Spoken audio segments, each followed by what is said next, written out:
All right, I'll get started. Priya, thank you for having me. Excited to be a part of a thriving community and talk about what we're seeing in the direct-to-consumer and the traditional retail. A little bit about Sticky. We're a unified commerce platform helping traditional and digitally native brands scale their direct-to-consumer efforts. We've been around for about 10 years now, and we did over $4 billion in GMV last year. We've helped thousands of merchants launch and scale their direct-to-consumer offerings. At the core of our platform is a combination of recurring billing and customer management that really can help with increasing operational efficiencies, reducing time to market for new products, and understanding the customer purchase lifecycle and making those data-driven decisions. So uh, over the last few months, I would say we've seen a tremendous influx of requests from traditional brands wanting to sell directly to consumers. And this COVID-19 crisis has been a catalyst for e-commerce.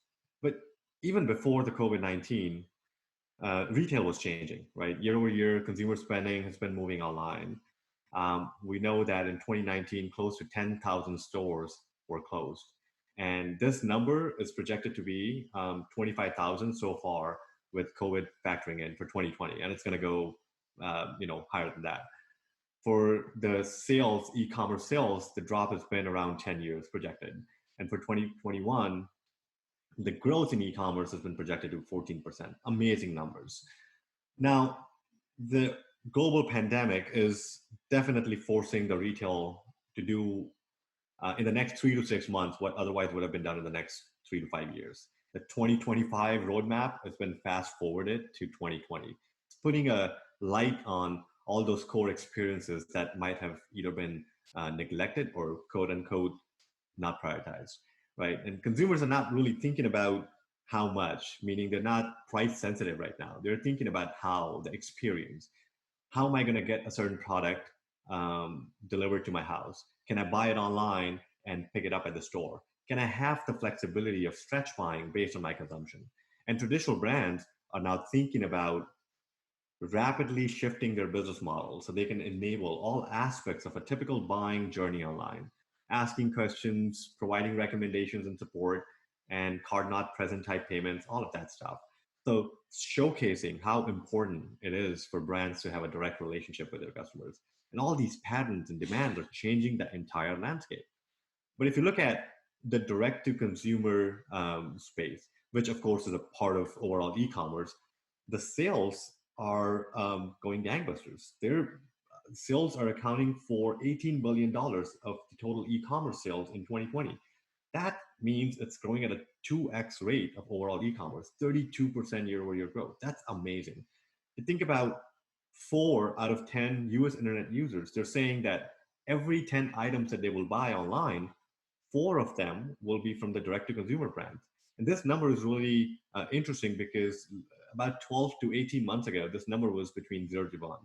Going from 0 to 1 to 4 in literally a year, it's pretty incredible. The good news is that the beauty and the health market is booming. Its beauty market is on track to reach $750 billion by 2024. It's the second highest growth category, only second to food and grocery, growing at a 32% year over year. So selling online, is not only the reason I say that a lot of these things are growing because the brands are not really thinking about or asking the question, should we or should we not have a direct-to-consumer offering? I think that has been long gone. It's about how do we launch a direct-to-consumer offering? And selling online directly to consumers not really only going to grow your business, but actually it's going to insulate your business against the next crisis.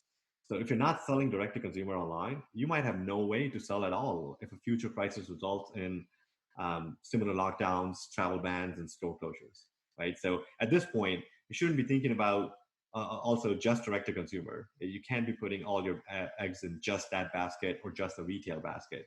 It has to be an omni-channel way.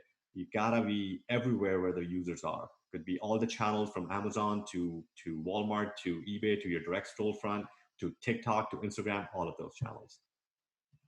Now, selling directly to consumers is actually easier than you think. Brands are probably wondering, because we get these questions a lot, Where do I start? Do I have the engineering powerhouse to build an e-commerce platform?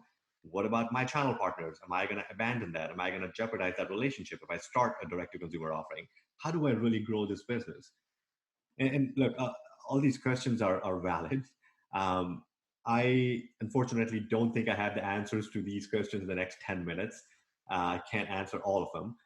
But know this, that every brand is at a different stage in their customer journey, in their journey of embracing the direct to consumer. And answers to these questions are going to be very specific to them. But if I were to distill direct to consumer into one slide, I'll say it's all about increasing the depth of your customer relationship. That's really at the core of direct to consumer. And the truth is that a lot of these brands, in fact, all of these brands have more customer touch points than ever before, which means they're generating more data points about each customer. So like I said, customers are interacting with your brands, not just through retail, not just through an online store. They're tweeting about it, they're looking at reviews, they're going on TikTok if they're really happy about it and making a video. All these data points that you're grabbing, they're very, very valuable.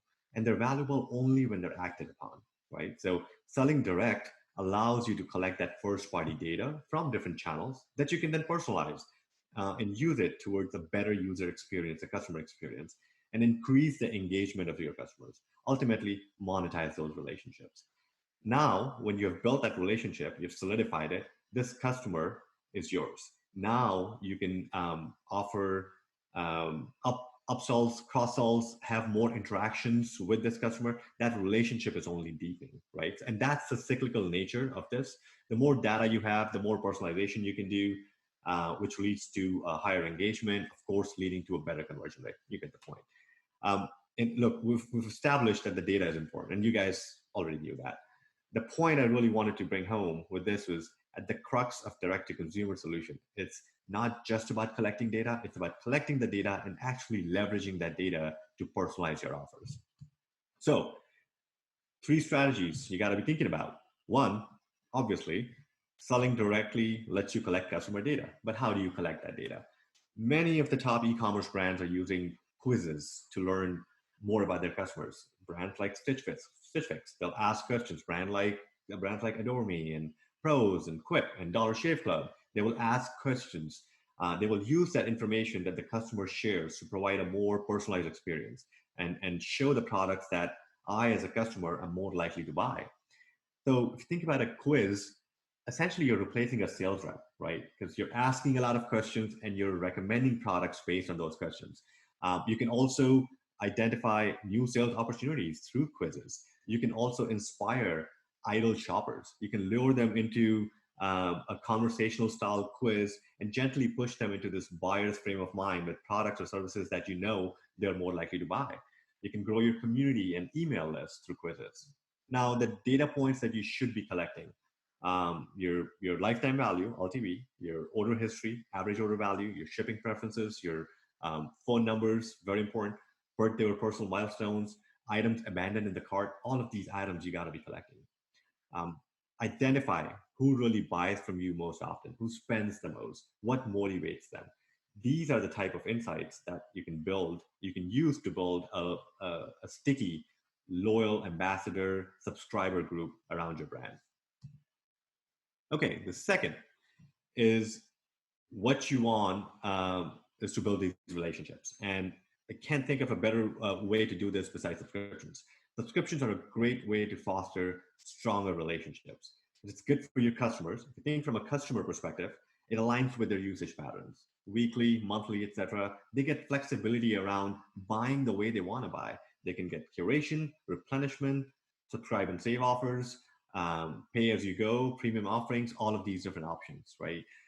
Your customers also like to be a part of a thriving community, a brand they believe in, and subscription fosters that relationship. For you, for brand, for merchants, it helps from a revenue prediction. So better revenue, predictable revenue, better ROI for your customer acquisition efforts because you're not spending too much money and time acquiring more customers while you still have to do that. You're retaining the customers that you've acquired for a lot longer than you would otherwise. Better inventory management because now you know exactly what products need to be sent when. You attract more customers as well because now you have subscription-based pricing. So customers like that flexibility. Okay. Third, it's all about hyper personalized offers for your customers. The stuff I read, the stuff I use, the stuff I buy today is all personalized. Our expectations have been set by Amazons of the world, where 48% of the users, I think, they spend more when the experience is personalized. And on the contrary, 70% of those users say that they get frustrated if the content of the product, content or the product has nothing to do with what they like or not. So personalization, in fact, hyper personalization is very, very crucial for your brand. And to create these relevant and personalized brand experiences, you must understand how your customers behave, the way they behave, and why. And there are different types of personalizations, right? You got to be thinking about multi-device personalization. You cannot have two different, uh, non-cohesive experiences if someone goes from a desktop to an iPad to a mobile in-app experience. So very, very important. Location-based personalization, past purchase or missed item personalization. Another important one is omni-channel personalization, linking customers' online behavior to in-store by notifying the local stores is very, very crucial. It actually helps. It actually bridges the gap that you might have or you might think you will have when you do a direct to consumer offering with your retail partners. So, uh, knowing all of that, we talked to a lot of brands. I wanted to mention two brands that kind of stood out for us: Ritual and Quip. They have done a pretty solid job of gathering all that data right from the start of the funnel. We're asking these intriguing questions and collecting that data, and every step of the way, giving personalized offers. Even when it comes to the checkout, when they're optimizing the checkout, they're providing the add-ons, which are very, very personalized to you and could also be relevant to the family members that they've asked the information about. So if I have a daughter, I have a kid, and they can offer a kid's toothbrush, they will do that during the checkout as an add-on. Pretty, pretty smart. All right. So, kind of recapping, I only have, I think, a few more minutes left. Recapping everything we just talked about, the three steps that you want to take when you're thinking about a direct to consumer offering at the core, at the crux of it, is collecting data. And the more you engage your customers directly, you get more first party data that will help you fuel your product recommendations, your loyalty programs, your ambassador programs, your influencers, and whatnot.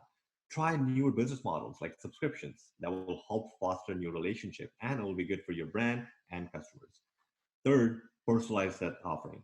All the data that you're gathering, personalize your offerings. And not just product recommendations. I'm talking about product, pricing, business model, content, etc., etc. Everything should be personalized using that data. I think that's it for me. Happy to take any questions that you might have.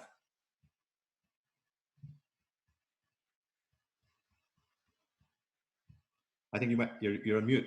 Gosh, you would think that I would be a little bit more equipped to do this since I've done these so many times. But Ro, we do actually have a question, which is a couple of people have asked this. But when it comes to platforms, Lisa has a question about Shopify and WordPress and others. Do you have a preference on the kind of platforms people are using, at least just from a basic point of view, before we get into the fulfillment piece of it? Absolutely, yeah. You want to make sure that you have flexibility when it comes to a platform. You also want to make sure you're not just choosing a platform because, especially when you're thinking about going into or launching a direct-to-consumer offering, you're not just choosing a platform; you're choosing a partner. That's going to help you, along the way. So flexibility around can your platform offer subscription-based solution, for example, if you want to do that. Can your platform offer checkout optimization if you want to do upsells and cross-sells? Can your platform give you that data and then you can relay that data back into smart dunning and things like decline salvage because you don't want to have and lose customers to involuntary churn, which customers don't even know that they're leaving your brand because of some payment and operational tactics. So all of those things, and this is a very short kind of view into the choosing the right platform. There's a long, elongated answer, and there's things and considerations that go into this, but flexibility is really at the core of it. Ro, just to follow up on that, when you think about brands that are kind of newer to this and expanding their D2C presence when they have retail operations already in place, like how are you able to help navigate that? Or are you helping to navigate that? Because, you know, retailers are now growing their own e-commerce sites. Yeah, it's interesting, and that's a really good question. And look, it doesn't have to. You can still maintain your commercial relationship with the retail partners. Um, Having your direct-to-consumer offering might actually even strengthen the bond between the companies and the big box retailers, if you think about it. And these retailers might actually cheer your decision to go to direct-to-consumer if you differentiate your direct-to-consumer offering from what's sold in store, because now it's unique to online versus offline. You can partner with retailers on fulfillment. Fulfillment is a big one because you want to make sure you're meeting the customer's expectations. So a lot of the brands that we talk to, they're actually working with their retail partners to be using their retail stores as warehouses. You can also use the customer data that you're collecting online and send that data to retailers as well to help optimize their overall e-commerce strategies and experience. So it could very well be a win-win. It doesn't have to be an either or. Thank you so much, Ro. It's great having you. Thanks, Priya.